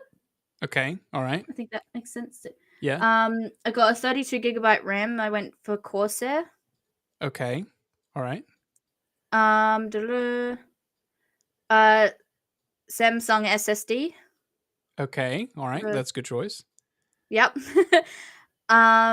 And then I've got uh GeForce RTX 4070 for Hey, that's video a card. great GPU. Yeah. Hey, good for Yeah. you. What else did I get? Corsair power supply. I don't know. That's not really. I've got a huge monitor, but it's not the one that's on this list. It's huge. I'm just saying. This monitor's like 23 inches or something. I'm Right. used to like maybe 17 inches was Oh my old ones. wow, It's wow. massive, I love it. and That's so awesome. yeah. Um, they basically just think things weren't correlating properly, and like the CPU fan wasn't like attached to the CPU tight enough, and so there were some issues just there. Right. And I think one of my I need to get a new motherboard because the motherboard I have, one of the RAM stick things, is not working. Oh So it just no. accidentally got a bit buggy. So currently there's only 16 of the 32 RAM Mm, in there, but it's still okay for now. I will get it. I'll return it and get a new one. love it. But Yeah, of all the things, a bad DIMM slot, that's the least of the problems. I mean, getting a yeah, bad GPU, grabbing a bad power supply, at least you yeah. can boot. Oh yeah. There's some games that like are really beefy to run, so I won't be Yeah. running them right now. But um, yeah, Well, I mean, a there's definitely 4070 is a beefy GPU. And a Ryzen 5 7600, that's a great CPU too. So, yeah. So yeah, I've been saving for a while, so I wanted to get something that would last me like the next few years at and that least. will. Yeah, Totally will. That's awesome. Good for you. thank And you. you built it. Like you Yeah, so my friend hand put came over. I had all the pieces, and he showed me how to put it together, and I did. He's like, you have to be the one to plug your GPU in, and I'm like, oh, okay. I have I to don't want to put break this thing. this I $700 lit. graphics card. Oh my god, I was so scared of breaking it. Yeah. The Yeah. fear, and so when things started bugging, I was like, I definitely did something wrong. I broke it. It's me. It's me. All my fault. So I've had him on like multiple Discord calls when things have like not quite worked out. And Yeah, then yeah. um and then even one of my mods, Retro, loves to call himself my tech support, so he's helped as well. So now I have a little group chat with the three of us, like, this is my tech support. I Because love I'm it. not the greatest at PC parts Hey, and that's things fine. like that. So The fact that you read that list, some people wouldn't even know what that list was. If a motherboard, then that's amazing.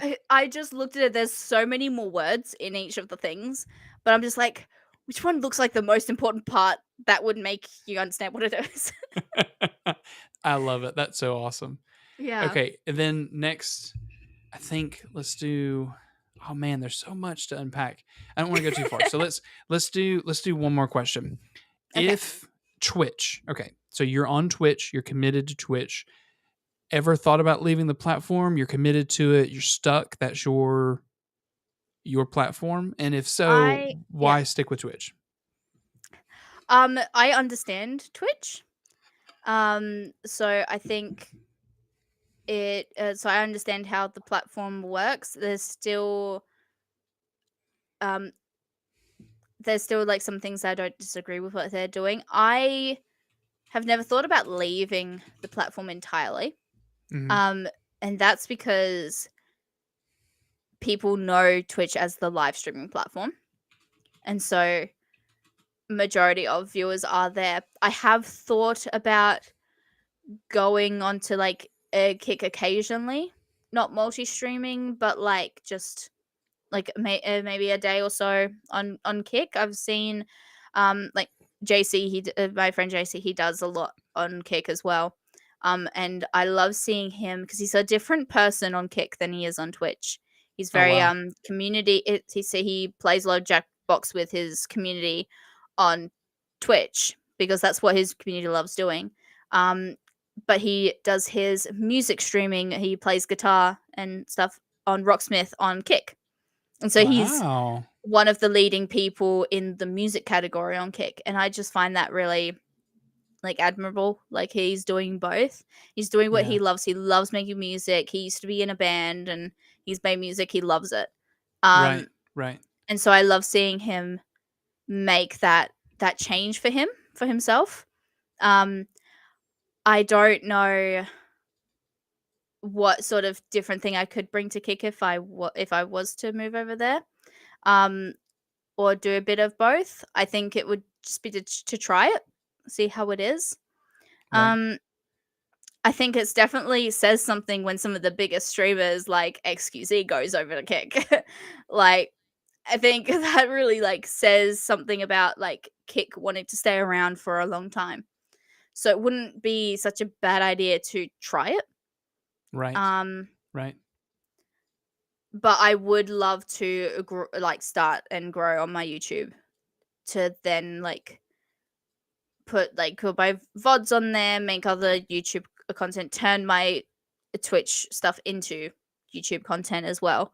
Um, there's been so many games that are like, especially with my story games, I'd love to then edit those down into more like into like 30-minute videos on YouTube, just so it's easier to like consume over Right. there. Yeah, totally. Um, so I do have to figure out a way to record it in a good way at the same time.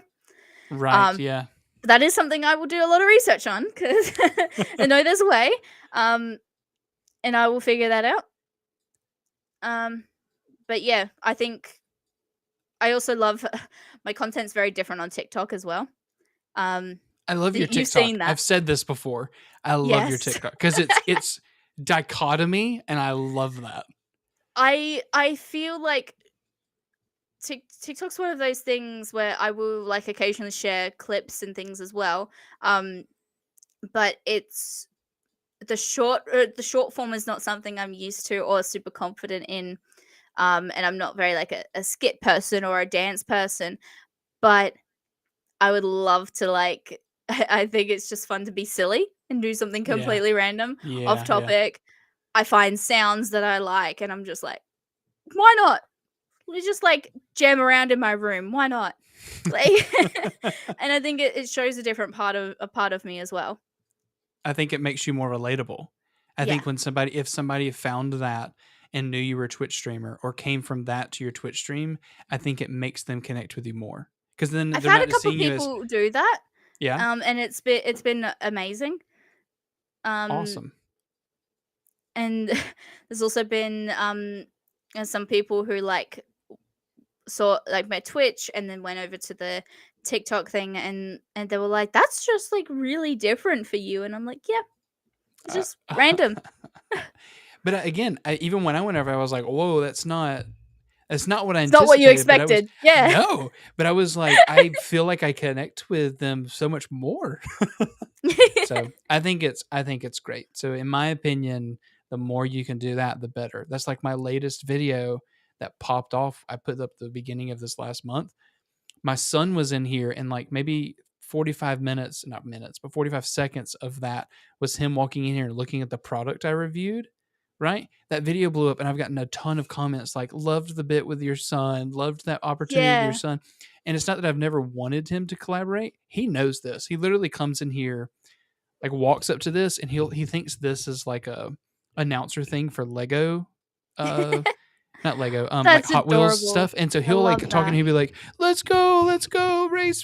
He'll do that in the microphone, and I'll put it on the speaker so he can hear himself. So I don't know, maybe in that same case, he wants to be in here so much, I might incorporate him more. Not because I want the clicks, but I want the clicks. But Yeah. but that's, I didn't anticipate that, but it was that opening up the human aspect that I was relatable at that point as a dad. Yeah. So, all right, we're Hudson is getting adorable. I love him. He's great. oh my god, he is so adorable. Thank you. We're getting close to a minute or an hour and 40, not a minute and 40.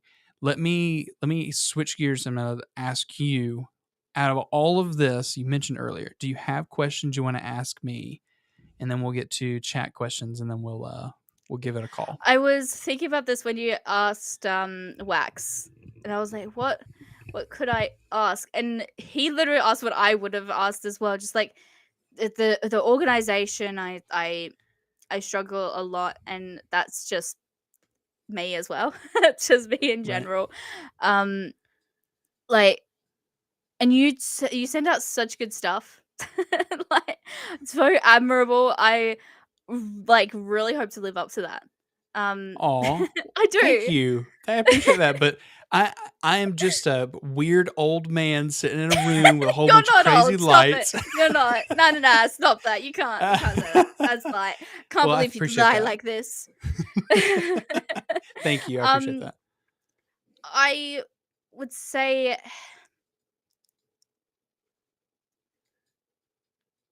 how do you, how do you decide? Like if you were to take your Twitch streams and turn it into YouTube, how would you decide what you think would um do well and and show what you wanted to show? Huh. Like So if I if wanted you were to to do that. So if I were to take my Twitch streams and turn them Mhm. into YouTube content, Yeah. um, I think it's twofold in two ways, and this is how it's. Number one, short form needs to be your friend, but you also need to recognize that YouTube Shorts, which is great, right? Great for growth and engagement. Um, I've seen and worked on multiple channels where there's now a new analytic in YouTube that says like how many of your normal viewers watch your long form or how many of your normal viewers watch your short form. And some channels like mine, my short form and long form are both matched. But some channels, their short form is matched like max. They all watch that, but barely watch their short form or their long form. Either way, right?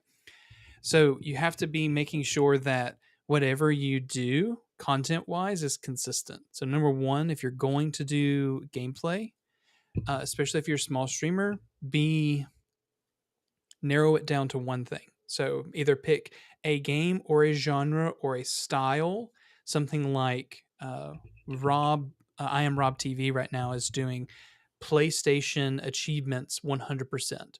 So that's his thing, but he can play multiple games. That's his thing he narrowed down on, and he blew up because of it. Some people are doing specifically one game, like Baldur's Gate release today would have been a great one to say, I'm going to play day one Baldur's Gate and make tutorial content. Or if you want to go, my thing is comedy, and it doesn't matter what game you play, it could be Ames tries blank. But you need to figure out what's your one thing and you need to stick with it until you get the opportunity to be able to branch. Okay. A lot of people go variety early and they're like, well, I want people to love me, but YouTube doesn't like that because YouTube's trying to learn who you are and then send it to the audience. And if you're playing Call of Duty one day and the next day you're playing Animal Crossing, that's two completely different audiences. And when somebody subscribes to you watching Animal Crossing and when your COD video pops up, all of the analytics for if they're going to click that, they might not want to watch COD. Now your channel's tanking because of that. So pick something and be consistent. Logistics wise, there are cross clip from Streamlabs. If you're a Streamlabs person, is a really good tool for making content. There is a really awesome AI tool. I would write this down. It's called Opus Clip. You can use this right now. OPUSCLIP, Opus Clip. This is an AI program where you can drop your video in and it automatically spits out like 10 or 12 shorts, pre-captioned, pre-cut, predetermined, pre-done for you. Oh, wow. Use that to your advantage. It doesn't do necessarily so well with gaming content unless you give it very specific like sections. But I would make sure you narrow it down and do that. If you're going to do long form, I would focus either tutorial based content or making sure that you do comedic. And if you're doing tutorial based, kill two birds with one stone. So before your Twitch stream, go ahead and say, I'm going to play Minecraft, right?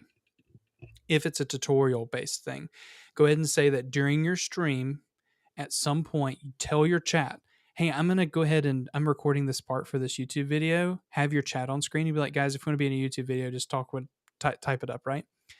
And then just make sure you cover the points you want to cover so that later when you want to cover it, you can edit it down and you haven't had to re-record something later and you get the chat engagement in there, which might be a really good piece. And then at that point, you're not doing twice the work, recording Yeah. content and editing it and also streaming. You're doing all of the recording while you're streaming. If you're doing comedic stuff, just make sure you give as much opportunity for that engagement. Free sound alerts, free channel point or like low cost channel point redemption things. YouTube or not YouTube, Twitch just added the new Twitch alerts Yes. piece. You need to go look at it because their chat box, whenever you do a follow, this is free for everyone. It pops up these little things all over your screen over the player and the chat.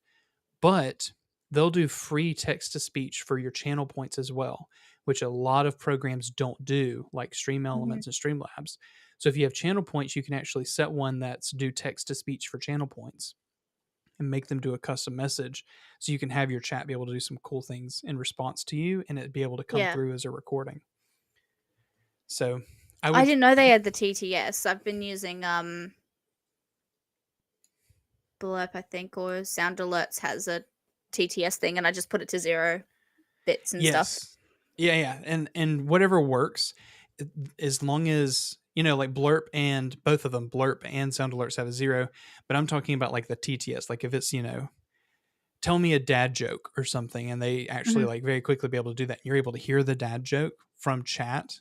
That's easy for you to be able to make a short form content, Oh, or yeah. bulk all of them together into one long form piece. Like my chat told me 30 dad jokes in under 5 minutes. Boom, that's a YouTube video. Mhm. So, and that's how you're reusing your content that you've already created. That's awesome. I'll definitely take that 100%. Oh, and the other thing, don't make your titles, if you ever do content for stuff, if you do a Call of Duty thing, don't put Call of Duty Modern Warfare 2. That took like 30 characters. You want to Mhm. title or target 60 characters or less for YouTube titles, because the moment it goes over 60 characters, you get the ellipses at the end of it Yeah. on mobile, which is usually your majority viewers. So always go 60 or less for titles, and you might have to be really creative on how you do that. Yeah. No, that's awesome. Thank you. Thank You're, you. you're welcome. I don't ever plan on making a gaming channel because it's not something I have. I have enough tech and things to review, and I know what my specialty is. No one's entertained by me playing games. That's not my I'm thing. entertained. I'm so I entertained. I just want people to, when they jump in, I just want to connect with them. And if I'm able to Yeah. be live and I'm keeping myself busy by playing a game, that's fine. All right. Yes. Anything else? I think that's it for now. I love that. It's like when I first I found you on YouTube, and it was the voice meter stuff, and I remember just reaching out to you on your Discord, being like, how do I do this? Yeah. Please help." Yep. Mm-hmm. That was how I first met you, and you're just so open, and you're willing to answer any questions all the time, and that's just absolutely amazing. I appreciate that so much. Yeah. It's No just problem. That's the teacher in me to do so. And speaking of voice meter, they just released a new update. It's not really necessarily new, but I haven't seen it. Do you still use voice meter? I do, yes. Okay. Well, I'm about to like blow your mind. Have you heard of Streamer View yet? No. Okay, so Wave XLR, like the Elgato stuff, they have Yeah. the like easy mixing abilities. Voice Meter actually put it in to themselves, and it's called Stream Review, and it has much more options, and it makes Voice Meter that looks like a daunting piece of crap Yeah. actually a usable interface, and it's like a new UI, like user interface to be able to use, not just a regular 15,000 buttons. Like this is like individual sliders. I want this louder or softer. I want this louder or softer. Real simple. Oh my I gosh. just recorded that video this morning, so I'll probably have it up maybe Saturday. Oh my god, I'm gonna study Talking that about video. it. Yes. Let's go. It's so good, and it's nothing crazy. It's just me showing here's how you use it, and here's how you set it up, and then the rest of it. Like I'm literally just gonna say, go watch my old tutorial to set the rest of it up because I'm not re-recording on that. No, Just silly that's fun. completely fair. Yeah, that'll be amazing. Like I've recommended Voice Meter to like a few friends, and then I'm like, go watch Cyrus's video because he explains it so much better. I appreciate that. I'm so glad that I was able to help you, and I'm glad that through that we were able to make this connection. You helped Yeah. with St. Jude with our 24 or 48-hour event, right? Um, it's anyway. Thank you for being a part of my community, and I'm so glad that when I say stupid things in your stream, you still tag me in your Discord with like, "Here's your quote." I Of love it. course. My community loves the quotes. We've had a few weirdos in my chat that my mods end up banning, but we still think what they said was very funny, so we quote what they said in the Discord. It's just So I an have someone archive. I have someone saying that like they were very attracted in a certain way and they did something on when I was live. They were like, "You made me did this," and I was like, Uh "Okay, yeah." And no. so my mods were like, "Well, that's a ban, but that's so funny. We got to quote it." So I won't exactly say Oh what it was, yeah, please but don't. it was, you know, I'm good. But like, it was just very funny that we had to keep it that memory forever. But Yeah. wait, that was a man. Thank you. I love it. I love it. Speaking of community, where can people find you? How can they be a part of your community? Give them the rundown. So I'm extremely active on Discord, and I stream a lot on Twitch. So those are the main two places you'll find me. I'm trying to get better at tweeting, and I don't go out enough to be on Instagram much, but when I do go out, I will occasionally put something on there. But yeah, if you want to join the Discord, go for it. We're all super friendly. If someone's not, I have an amazing mod team. They're amazing. I love them all. That they make all this possible. And yeah, I wouldn't be anywhere without any member of my community, and so I love them all. Love it. Mainly Love it. Twitch. I should possibly be live like my tonight or tomorrow. I haven't decided yet. I'm gonna try it out again. See if computer's just gonna fine go now. It should be live. fine. Yeah. No problem. I do have a QR code that is up. I think I'm pointing in the right direction. Yeah, so that'll take you to their link tree, which is all of their links. I think it's just the link tree piece / AffinityAmes. Yes. So yeah, go check it out. And any final bits of words before we end our almost 2-hour podcast? I kept you for a while, didn't I? Yeah. It's fine. It's fine.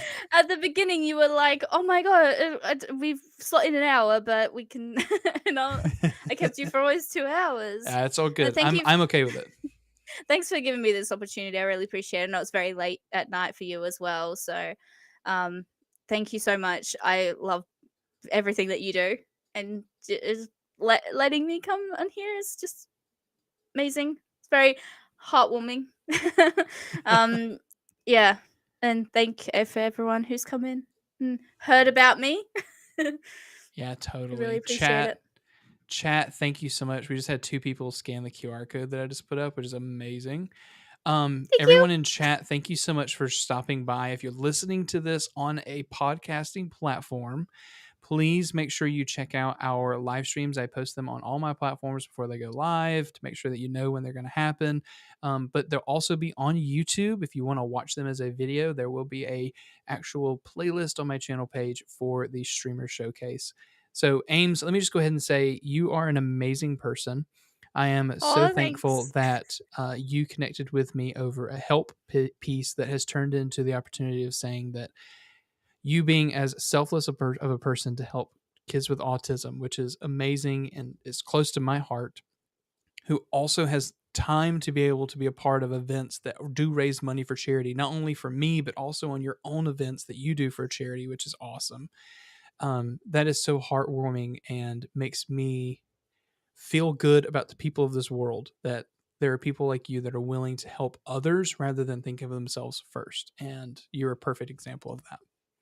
Yeah, everyone's helped me as much as I've helped them, so it's a two-way street. Love it, love it. Chase put up a bunch of hearts, so I'm just going to leave it on screen as we're about to end today. Love you, Chase.